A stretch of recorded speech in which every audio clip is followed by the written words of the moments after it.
It's an honor to speak with you, sir. Thank you very much.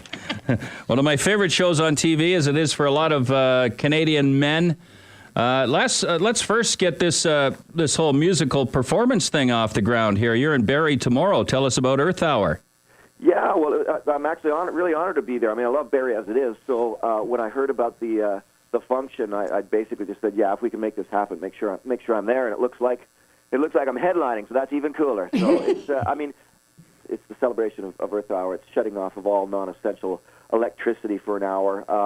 And, a lot of what I've always done as Survivor Man, and even with the series Beyond Survival, has been, learning around the world about what's happening, what we're doing to our planet, and what we should be doing and should not be doing. So I'm really, really happy to bring Survivor Man and bring what I do as Les Stroud to the stage in Barrie for something like this.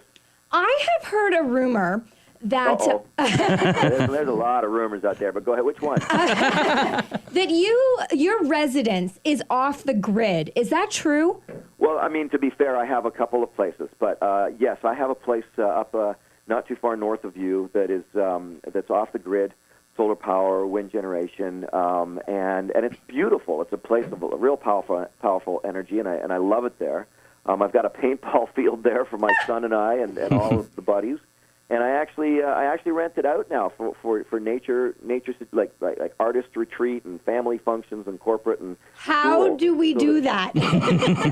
Well, that way people can come and it's kind of cool because Survivor Man's retreat sort of thing. It's perfect. But I love it there, and I do love living off the grid. It feels really good. Every time you guys have a power out in the middle of winter, I don't even know. Les, everybody who follows your show knows that you're always playing the harmonica out in the wild, and you do your own musical ins and outs and stuff. But I didn't realize that your musical talents go well beyond the harmonica.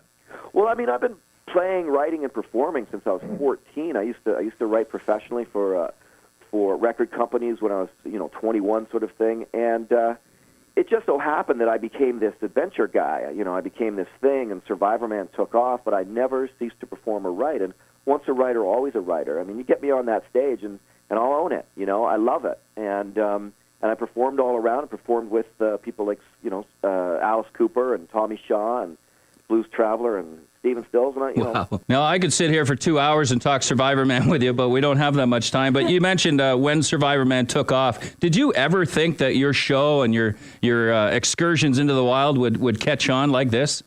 Well, I guess the real answer is no. I don't mean to make that sound like an overly humble answer, but I didn't. I didn't know it was going to go in over 120 countries around the world and become the thing that it is now. I mean, I really started it from the pure desire of just doing these adventure and survival skills. And originally, of course, I thought I was just going to make a home video series. And when I say video, I mean VHS, because it was that far back. Last 1.5 questions here. If I was going out into the wild and could actually bring only one thing, what should it be? Me. Done. Give me a date. And last half question, do you know what time you're going on stage on Saturday? My understanding is that I'm going on about 9:50. I guess I'm the last act of the night. I'm really happy to be there. I'm going to rock the joint. You know what I can do with my harmonica, and I'm bringing some great musicians with me. Well, Les, you should have reminded Meg that along with you still need that multi-tool. Yeah, I know. Well, I'm like a walking multi-tool.